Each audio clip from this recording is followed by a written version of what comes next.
कर दान विद्या का हमें परमात्मा देना। दया करना हमारी आत्मा में शुद्धता देना।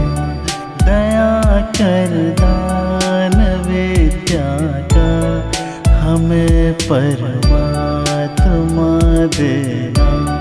दया कर दान विद्या का हमें परमात्मा देना।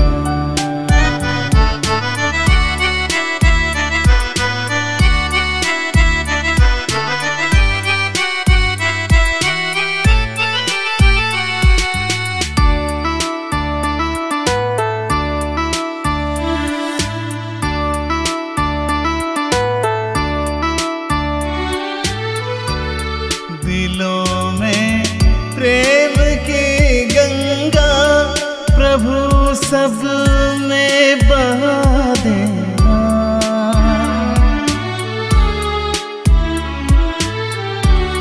दिलों में प्रेम की गंगा प्रभु सब में बहा देना। हमें आपस में मिलजुल कर प्रभु रहना सिखा देना। दया कर दान विद्या का हमें परमात्मा देना। दया कर दान विद्या का हमें परमात्मा देना।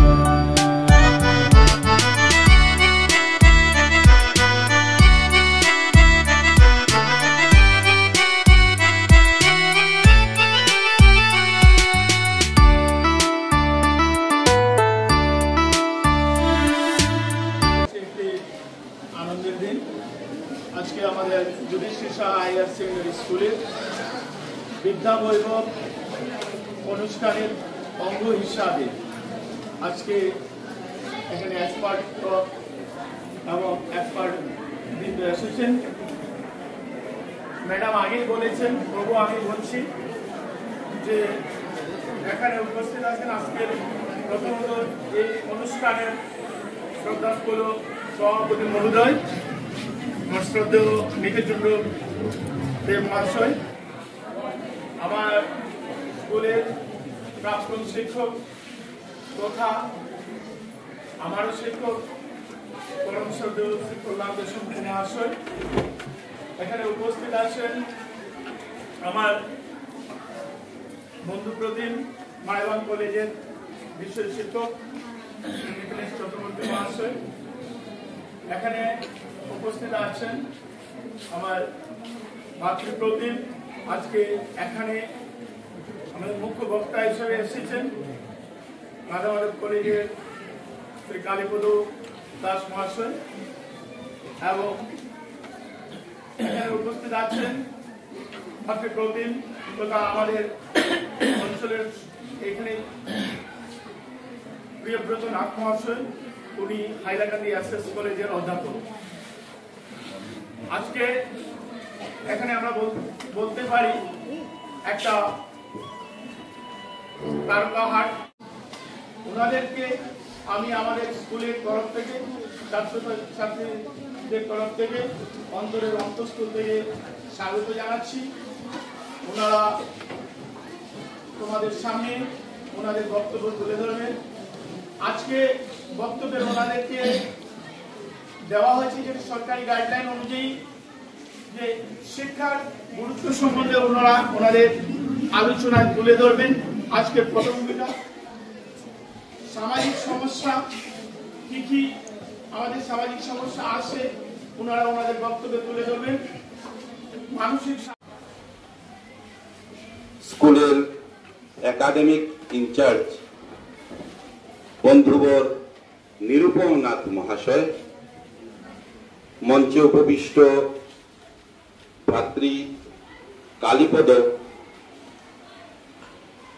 ভাতৃ প্রিয়ব্রত, দর্শক আসনে যারা বসে আছেন, ম্যাডাম অজিতা দেশমুখ্য, শঙ্করনাথ স্যার, আমাদের বিজয় দাস স্যার। বিজয় দাস স্যারের কাছে যদিও আমি পড়িনি, তবুও তাকে আমি স্যার বলেই সম্বোধন করি। শ্রদ্ধেয় পীযূষ দা এবং অন্যান্য যারা বসে আছেন, তৎসঙ্গে আমার প্রাণপ্রিয় ছাত্রছাত্রীরা, কতগুলো কথা মনে পড়ছে। তার মধ্যে একটা লাইন আমার বারবার মনে যাওয়া আসা করছে, কবিগুরু রবীন্দ্রনাথ ঠাকুরের, যে হৃদয় আমার নাচেরে আজিকে ময়ূরের মতো নাচেরে। যখন একদিন সকালবেলা শ্রদ্ধেয় কল্যাণ স্যার আমার কাছ থেকে আমার ফোন নাম্বার, বিদ্বত্তঞ্চ নেপথ্যঞ্চ, বিদ্বান এবং রাজার সঙ্গে কখনো কোনোদিন তুলনা হয় না। রাজা তার স্বদেশে রাজা, কিন্তু বিদ্বান সর্বত্র পূজিত, সবাই তাকে পূজা করে। তো সেই হিসেবে শুধু লেখাপড়া নয়, সব দিক থেকে বিদ্বান হও। যার যে বিদ্যা জানা আছে, কেউ খেলাধুলায়, কেউ হয়তো আর্টে, কেউ হয়তো গানে, কেউ হয়তো নাচে, সেভাবে নিজেকে তৈরি করে তুলো, সেটাকে বৈভব করে তুলো। তাহলে জীবনে আর পিছিয়ে যেতে হবে না, শুধু এগিয়েই যাবে।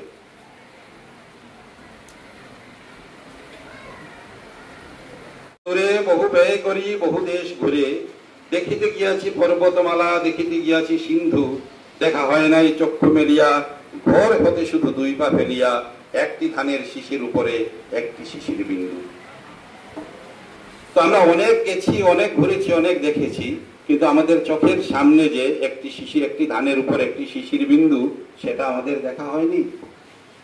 তোমরা বিহারের ইতিহাস সম্পর্কে কতটুকু জানো, কতটুকু দেখেছো, কি দেখেছো? বিহারে অনেক কিছু আছে। কি দেখেছো? কিছু দেখেছো? ঘুরে দেখেছো? না না। ভারতবর্ষের ইতিহাস বললে অনেক কিছু বলতে পারবে, হ্যাঁ সেটা তো জানা উচিত, কিন্তু বিহারের যে ইতিহাস আছে, বিহারের যে ঐতিহাসিক জায়গা, সে সম্পর্কে কিছু মনের মধ্যে কোনো চিন্তা আছে, কখনো ভেবে দেখেছো? প্রথমে শুরু করা যাক বিহারের জনবিন্যাস। বিষ্ণুপ্রিয়া মণিপুরী, খাসি, নেপালি, বাঙালি, অনেক জনগোষ্ঠীর এই বিস্তীর্ণ বিহারেতে বসবাস। ওরা কেমন করে এখানে এলেন, কিভাবে এলেন, কি পরিস্থিতিতে এখানে বসবাস গড়ে উঠলো? আমরা ডিমাসা জনগোষ্ঠীর ইতিহাস জানি, ডিমাসা রাজত্বের ইতিহাস জানি, তার আগের ইতিহাস খাসি, বিষ্ণুপ্রিয়া মণিপুরী, নেপালি, এদের ইতিহাস সম্পর্কে আমরা কিছু জানি না। তোমরা বড় হয়ে এটা নিয়ে রিসার্চ করবে, আমি আশাবাদী। বিহার রেল স্টেশনে যারা গেছো, যদি গিয়ে থাকো, রেল স্টেশন থেকে সোজা পশ্চিম দিকে মোটামুটি আধা কিলোমিটার বা আরেকটু বেশি হবে, গিয়ে বাঁ দিকে একটা রাস্তা চলে গেছে, গিয়ে দেখবে একটা বিশাল আকারের পুকুর আছে। গেছো কখনো? যাওনি? বিশাল দিঘি, এটাকে দোলমঞ্চ বলা হতো, কিন্তু এটা দুর্ভাগ্যক্রমে বা যে কোনো কারণে হোক, একটা মুসলমান বাড়িতে পড়ে গেছে। তো মুসলমান বাড়িতে ওরা কিন্তু মন্দিরটাকে ভাঙেনি, একটা মোটামুটি একটা আলাদা করে বেড়া দিয়ে রেখে দিয়েছে। যদি তোমরা কখনো যাও, ওটাও দেখে আসবে। পদ্ম দিঘি বলে একটা দিঘি আছে, এটাকে রাজার মায়ের দিঘি বলা হতো। পদ্ম দিঘি আমাদের যাওয়া আসার রাস্তায় পড়ে, এবং আমাদের শ্রদ্ধেয় শিক্ষক বীরেন্দ্রলাল ভট্টাচার্য অনেকদিন এটা রক্ষণাবেক্ষণ করেছেন, তারই আন্ডারে ছিল। তারপর বর্তমানে এটার কি দশা ঠিক আমার আর জানা নেই, তবে যেতে আসতে আমরা দেখি। এখানে একটা দিঘি ছিল, যাকে সাগর দিঘি বলা হতো। তারপর আমাদের গড়েরাই তো আছেই, গড়েরাইদের অবস্থাটাও বেহাল। সবকিছু মিলিয়ে বিহারের ইতিহাস, ঐতিহাসিক নিদর্শন সম্পর্কে কিছু বললাম। তোমরা এগুলো একটি টিম করে সব ছাত্র মিলে বা কতিপয় ছাত্র মিলে গিয়ে একবার ঘুরে দেখে আসতে পারো। যে দেশটার মানুষ নিরক্ষর, লেখাপড়া জানে না, অথচ দেশটা ধনী। আর পৃথিবীর এমন কোন দেশ নেই যে দেশের মানুষ 100% শিক্ষিত এবং পড়াশোনা জানে, জ্ঞান আছে, সেই দেশ গরিব। এরকম কোন পৃথিবীতে দেশ নেই। আমেরিকাকে আমরা বলি পৃথিবীর সবচেয়ে ধনী দেশ। দেখবেন সেখানের শিক্ষা ব্যবস্থা, সেখানের যে শিক্ষিতের হার।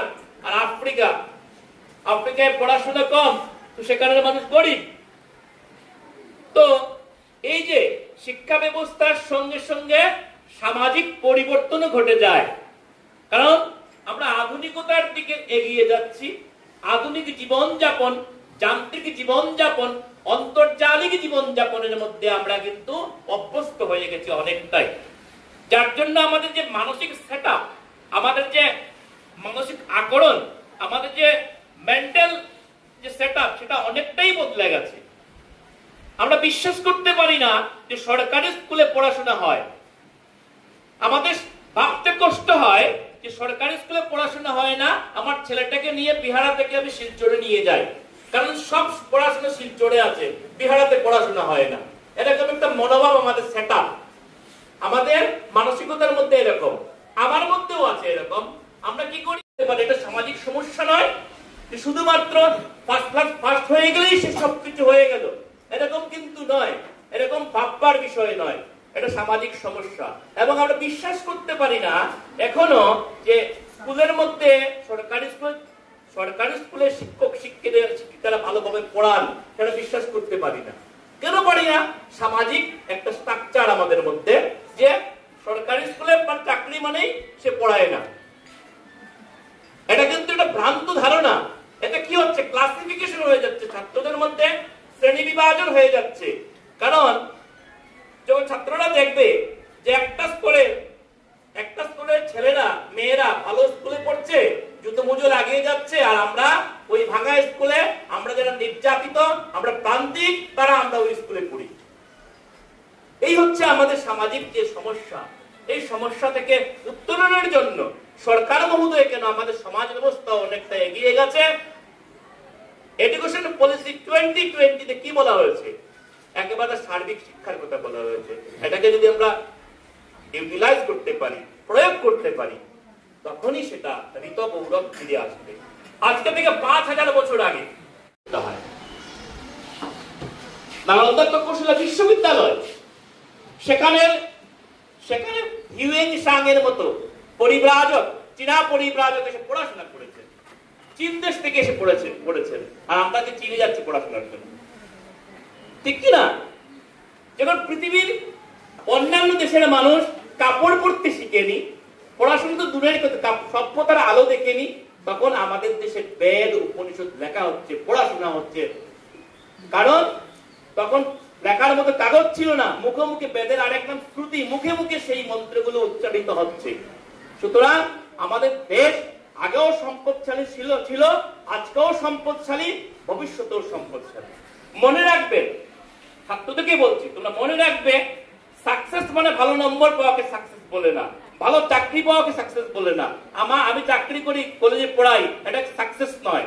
সাকসেস তারাই যাদের মধ্যে কর্তব্যবোধ আছে, যাদের মধ্যে ইমোশন আছে, যাদের মধ্যে মা বাবার প্রতি কর্তব্য আছে, বন্ধুর প্রতি কর্তব্য আছে, গ্রামবাসীর প্রতি কর্তব্য আছে, যারা নিঃস্বার্থ, তারাই সাকসেস। কারি টাকা উপার্জন সাকসেস হতে পারে না।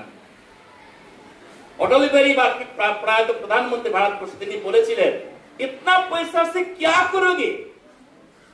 টাকার দরকার আছে, টাকা লাগবে, কিন্তু আমার অসৎ উপায় অবলম্বন করে, এই যে ডাক্তার ইঞ্জিনিয়ার বানানোর কথা ভাবছি, এটা কি সমাজ সেবার জন্য, না আমার সন্তানের মধ্যে বৈভব দেখার জন্য, কারি টাকা উপার্জনের জন্য তাকে আমার সর্বস্ব দিয়ে তাকে আমি কি করি? তাকে ডাক্তার বানাই, কারণ সে যাতে অন্যদের গলা কেটে টাকা রোজগার করে। আমাদের মূলে যেতে হবে, কারণ তাদের আমরা শৈশব কেড়ে নেই, সেটা প্রান্তিক ছেলেমেয়েরাই হোক আর ভালো ঘরের ছেলে, মানে ধনীর পরিবারের ছেলেমেয়েরাই হোক, তাকে আমরা কোনোদিন তার শৈশবকে তাকে চিনতে দেয়নি, তার কৈশোরকে চিনতে দেয়নি, তার যৌবনকে চিনতে দেয়নি। মিথিলেশ দা খুব সুন্দর করে বলেছিল যে আমাদের শৈশব এবং কৈশোর এবং যৌবনের প্রারম্ভ নাকি এই স্কুলের আমাদের অতিবাহিত হয়েছে। আমাদের শৈশব ছিল, আমাদের কৈশোর ছিল, আমাদের যৌবনের প্রারম্ভ ছিল, যৌবন ছিল এবং ওর প্রৌঢ়ত্বের দিকে আমরা এগিয়ে যাচ্ছি। আমার খুব ভালো লাগে তাদের শৈশবটা যদি আমরা ফিরিয়ে দিতে পারি। সুনীল গঙ্গোপাধ্যায় বিখ্যাত বাংলা সাহিত্যের আধুনিক কবি। অনেকেই হায়ার সেকেন্ডারিতে কবিতাটি ছিল বোধহয়। আকাশ বোতামবিহীন ছাড়া শার্ট আর ফুসফুস পড়া হাসি, ইচ্ছে হয়তো অঙ্গে জড়াও, নতুবা ঘৃণায় দূরে ফেলে দাও, যা খুশি তোমার। এই যে নবীন কিশোরকে, এই যে ছোট ছোট ছেলে মেয়েদেরকে এই যে কবি দিয়ে যেতে চাইছেন, আমরা কি তার পথ প্রশস্ত করছি? শিক্ষাটা হবে, বইয়ে সব লেখা আছে, ইন্টারনেটে সব আছে। ইন্টারনেট মানে ক্লিক করলে সবকিছু বেরিয়ে আসে, সমস্ত পৃথিবী হাতের মুঠোয়। আমাদের সময় ছিল না, আমাদের সময় ছিল জগমগ থিওরি, শিক্ষক জগ আমরা মগ। তিনি শেখাবেন, তিনি সব জানেন, তিনি সব জানেন। শিক্ষক মানে সব জানেন, ছাত্র মানে শিখবে। আজকেও কিন্তু সেই থিওরিতে বিশ্বাস করি, শিক্ষক সব জানেন। যতই ইন্টারনেট অন্তর্জালের দুনিয়া হোক, যতই আমরা মানে মঙ্গল গ্রহ যাই না কেন, কিন্তু জগমগ থিওরি থাকবেই, গুরু পরম্পরা থাকবেই। ভারতবর্ষ বিশ্বাস করে গুরু পরম্পরায়, কারণ কারণ গুরুর যে অনুশাসন, গুরুর অনুশাসন, শিক্ষকের অনুশাসন, যা আজকে অভিভাবক মানে গার্জিয়ান নেই, থাকলে ভালো হতো। এদেরও লাভ হবে, ওদেরও লাভ হবে। তাদের সামাজিক মানে বন্ডিংটা হবে মানে একটু ধনী পরিবারের ছেলে মেয়েদের। আর তারাও কিন্তু তারা দীনবন্ধতা নাহলে ভুগবে। তারা ভাববে যা সব পড়াশোনার ডনবস্কে হয়, সব ভালো ছাত্র ডনবস্কে থাকে, এখানে থাকে না। তারাই ভাববে যে আমি কিছু না, আমি কিচ্ছু পারি না, আমি কিচ্ছু পারি না, আমার দ্বারা কিচ্ছু সম্ভব নয়। আমি একটা সময় ভাবতাম যে আমার দ্বারা কিচ্ছু হবে না। অনেকটা হয়েছে কি, কারণ ওই মিথিলেশ দা এদের সঙ্গে পড়াশোনা করে, এদের সঙ্গে মেলামেশা করে, কারণ ভাবলাম যে আমিও পারবো। সুতরাং এই বাচ্চাগুলোকে তাদের শৈশব ফিরিয়ে দিন, তাদের জীবনটাকে ফিরিয়ে দিন। কারণ এই যে ছোট ছোট বাচ্চারা তোমরা আছো, তোমাদের জীবনের উদ্দেশ্য কি? শুধু টাকা ইনকাম না। আমি মহারাজ সর্বপ্রিয়ানন্দের একটা ইউটিউব দেখেছিলাম, তিনি ভাষণ প্রসঙ্গে বলেছিলেন, আমেরিকার একটা বাচ্চা বলছে, তার মা কেমিস্ট্রির ম্যাডাম, কেমিস্ট্রি পড়ান, 5 বছরের বাচ্চা। সে বলছে, মা আমার জন্ম কেন হয়েছে এবং আমি কেন বেঁচে আছি, আমাকে বলুন, আমি কেন বেঁচে আছি এবং আমার জন্ম কেন হয়েছে। তার মা বললেন যে আমাকে একদিন সময় দাও, আমি বলবো, উত্তর দেব। আমরা হলে বলে দিতাম, তোর জন্ম হয় যে তুই ভালো ডাক্তার হবি, কিংবা তুই বড় ইঞ্জিনিয়ার হবি, তুই টাকা ইনকাম করবি, এরকম তো আমরা বলতাম। পরের দিন মা তার এই সন্তানকে সস্তে বলছেন, বেটার পৃথিবী জন্ম, বেটার পৃথিবী হওয়ার জন্য তোমার জন্ম হয়েছে, নতুন পৃথিবী গড়ে দেওয়ার জন্য তোমার জন্ম হয়েছে, নতুন পৃথিবীর জন্য তোমার জন্ম হয়েছে। আমরা হলে বলতাম কি, এটাই সামাজিক সমস্যা। আমরা হলে বলতাম বাচ্চাকে, বাবা তুই কিন্তু ইউপিএসসি পাবি, এর জন্য তোর জন্ম হয়েছে। কিন্তু তিনি বললেন যে বেটার ওয়ার্ল্ড পাওয়ার জন্য তোমার জন্ম হয়েছে এবং এর জন্য তুমি বেঁচে আছো। সুতরাং কত তফাৎ দেখুন তাদের মানসিকতা, আমাদের মানসিকতা। সুতরাং প্রত্যেকটা বাচ্চা, একটু আগে বলা হয়েছিল তারা নাকি এখানে আসবে, সবাই আসবে, সবাই আসবে। তোমরা পড়াশোনা করছো, পড়াশোনাটা হবে মানবিক। হ্যাঁ, কম্পিউটার শিখতে হবে, অঙ্ক শিখতে হবে, আমাকে টাকা রোজগার করতে হবে। টাকা ছাড়া তো হবে না, ট্রিটমেন্টের জন্য টাকার দরকার আছে, খাওয়ার জন্য টাকার দরকার আছে, কিন্তু যাতে একটুখানি মরলে। ডিমাসা রাজা মিথিলেশ চক্রবর্তীর পূর্বপুরুষ হয়তোবা 1000 বছর আগে মিথিলা থেকে এখানে ব্রাহ্মণ গ্রামে এনে তাদের বসতি দিয়েছিলেন। একইভাবে আমাদের দেশমুখ্য পরিবারকেও মহারাষ্ট্র থেকে এনে এখানে বিহারা বাজারে বসতি দিয়েছিলেন। এখন আছি আমার আলোচ্য বিষয় ইউটিউব কন্টেন্টে। ইউটিউব কন্টেন্টে সিরিয়াস লেখলে মানুষ শুনতে চাইবে না, পড়তে চাইবে না। আমি একটু হালকাভাবে লিখি যাতে কম বয়সীরাও শুনলে মজা পায়, বড়রা শুনলেও মজা পাবে। প্রথম গল্পটা নিরক্ষরতা নিয়ে। একটা লোক পড়াশোনা জানতো না, সে একদিন গেল চায়ের দোকানে চা খাবার জন্য। গিয়ে দেখলো টেবিলের উপর রাখা আছে যুগসংখ্য পত্রিকা। সে পড়ালেখা জানে না, তাই সে যুগসংখ্য লেখা এইটাকে নিচের দিকে রেখে উল্টা দিক থেকে উপর দিকে রেখেছে। মাথা থাইতে হাত দিয়ে বলতে, হায় হায় হায়, পিতৃ সব মানুষ মরিয়া নাই। মহাজন বললেন, বেটা পূর্ব পত্রিকার মাথাটা দিলে তোলে দি, মাথাটা উঠে দিয়ে উঠা পত্রিকা উঠালো। এখন কিতা দেখো না দাদা, এখন তো দেখি আর সাক্কা মাটির লোকে আছে, উল্টো গাড়ি উল্টিছে না, মানুষ মরছে না। তাহলে পড়ালেখা না জানলে মানুষ কি হতে পারে? যদি আমাদের ভালো না থাকে, এত বড় বড় কথা বক্তব্য কিছুই কাজে আসবে না। এখন আমরা যারা বসে আছি, আমাদের যদি স্বাস্থ্যগত কোন রকমের কোন ত্রুটি থাকে, কোনো কিছুই কিন্তু আমাদের মাথায় ঢুকবে না। ফলে স্বাস্থ্যের পরেই কিন্তু শিক্ষা। তাই স্বাস্থ্যকে গুরুত্ব দিয়েই কিন্তু আমাদের এগিয়ে চলতে হবে। এবং আজকের প্রেক্ষিতে শুধুমাত্র শারীরিক স্বাস্থ্যই নয়, শারীরিক স্বাস্থ্যের সঙ্গে মানসিক স্বাস্থ্য কিন্তু একসঙ্গে উচ্চারিত হয়।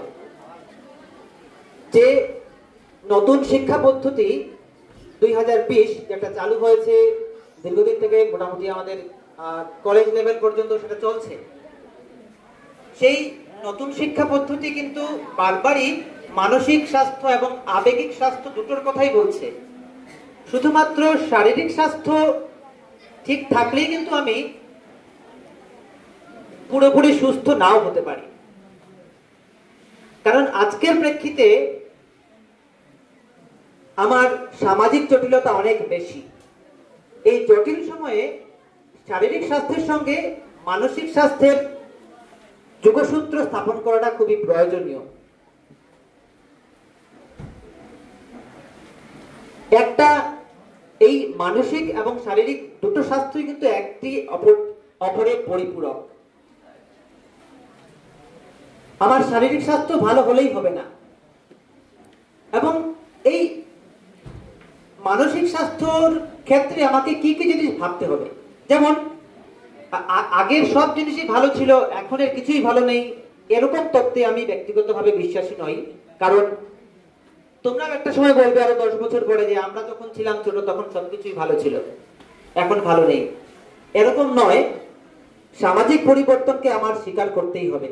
এবং অনেক পরিবর্তন আমরা চাইলেও কিন্তু আটকাতে পারবো না। যেমন মোবাইল, আমরা অনেকেই বলে থাকি মোবাইল আমাদের অনেক ক্ষতি সাধন করেছে। হ্যাঁ, অবশ্যই করছে এবং করেছেও, কিন্তু তার ভালো দিকও আছে। এই পরিবর্তনকে আমরা এখন চাইলে কি বন্ধ করতে পারবো? পারবো না।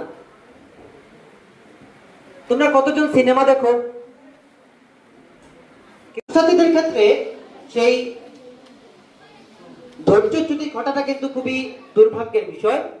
কারণ আমরা যদি আমাদের মানসিকতাকে স্থির না রাখতে পারি, তাহলে আমাদের পড়াশোনা কিন্তু হবে না। এই যে ধৈর্যচ্যুতি, আমরা বিভিন্ন সভা সমিতি বা অনুষ্ঠানেও গেলে দেখতে পাই যে কেউ কথা শুনতে চায় না। আগে কিন্তু আমরা দীর্ঘক্ষণ ধরে এরকম অনুষ্ঠান চলতো, ঘন্টার পর ঘন্টা আমরা বসে শুনতাম। কিন্তু আজকে আমরা 1 ঘন্টা 1.5 ঘন্টার বেশি কোনো অনুষ্ঠান আমরা চালিয়ে নিয়ে যেতে পারি না। আমরা দেখি যে ছাত্রছাত্রীরা অধীর হয়ে বসে আছে কখন ছুটি পাবো। তোমরা হয়তো বসে বসে ভাবছো যে অনেকক্ষণ হয়ে গেছে, আর যত তাড়াতাড়ি শেষ করবেন ততই ভালো হয়। আমরা বাড়ি যাবো, বাইরে ঝরঝর ঝরঝর বৃষ্টি হচ্ছে। তো এই যে সত্য, এখন ভুল ভাবলে সেটা আবার অন্য কথা। এই কনফিডেন্সটা বিল্ড করতে হলে আমাকে ভাবতে হবে। এখন কি হয়, আমরা ভাবি না, ভাবার আগে মোবাইলটা রেখি, ভাবার সময় নেই আমার। তো এতে কি হচ্ছে, আমার সবচেয়ে বড় যন্ত্র যেটা আমার মস্তিষ্ক, সেটা কার্যক্ষমতা হারিয়ে ফেলছে। আগে আমরা গল্প শোনার একটা রীতি বা প্রক্রিয়া ছিল, আমরা ঠাকুমা দাদু তাদের কাছ থেকে গল্প শুনতাম। আমাদের অবসর সময় কাটতো সেই গল্প শুনে। কিন্তু এখন তোমরা গল্প কতজন শুনো? গল্প শুনো? তোমাকে ভাবলাম 5 জন বসে আছে গল্প শুনতে, সবাই কি নিজের মতন করে, সবাই কি একরকম ভাববে রাজকন্যাকে? নিশ্চয়ই না। তুমি তোমার মতন করে ভাববে। আমি একটা পক্ষীরাজ ঘোড়ার কথা বললাম। সেই পক্ষীরাজ ঘোড়া কেমন? সেই ঘোড়াটির